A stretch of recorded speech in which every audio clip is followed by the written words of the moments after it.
तर तिकडे कराडमध्ये फडणवीस बोलतायत, थेट जाऊयात।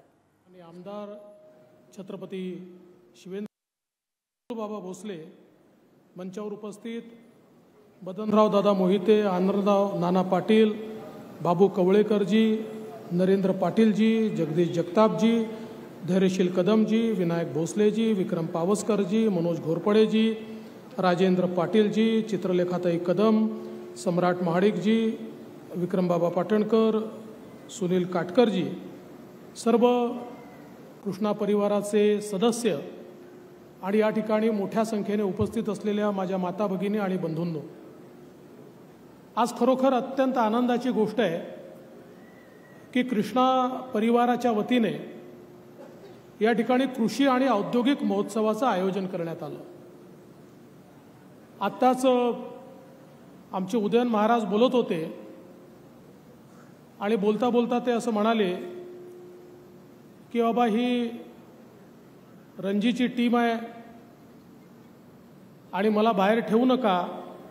महाराज, ही रणजीची टीम नाही, ही IPLची टीम आहे आणि IPLच्या टीमचे मालक तुम्हीच आहे। त्याच्यामुळे कोणाला आत ठेवायचं आणि कोणाला बाहेर ठेवायचं तुम्हालाच ठरवायचं आहे। त्यामुळे तुम्ही आम्हाला ठेवा म्हणजे झालं। पण बोलता बोलता चुकून महाराज शेवटी महाविकास आघाडी म्हणून गेले। आता आमचे मीडियावाले तेवढंच पकडतील, म्हणजे 20 मिनिटं महाराजांनी जे काही सांगितलं त्याच्यावर शेवटचे 2 मिनिटं जे बोलले तेच पकडतील। त्यामुळे त्यांच्या वतीने आत्ताच सांगतो, ते महाविकास आघाडी नाही, ती महायुतीच, हे लक्षात ठेवायचं आहे। पण आज मला अतिशय आनंद आहे की हा महोत्सव या ठिकाणी होतोय आणि आत्ताच सुरेश बाबांनी अतिशय सुंदर आपल्याला सांगितलं। खरं म्हणजे या देशातले पहिले वैज्ञानिक कोण होते, तर या देशातले पहिले वैज्ञानिक आमचे शेतकरी होते।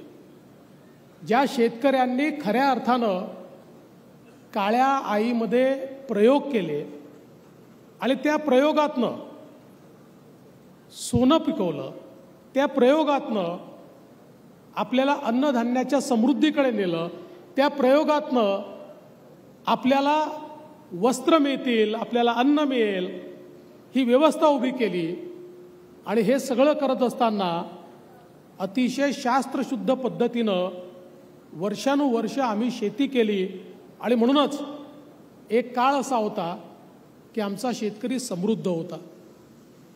पण गेले काही दशकं आपण पाहतो, विशेषतः जेव्हापासनं मोठ्या प्रमाणात आम्ही केमिकलचा उपयोग सुरू केला आणि त्यानंतर हे खरं आहे की सुरुवातीच्या काळात आमची उत्पादकता मोठ्या प्रमाणात वाढली आणि ती वाढल्यामुळे आम्ही अजून रासायनिक खतं वापरायला लागलो, पुन्हा उत्पादकता वाढली।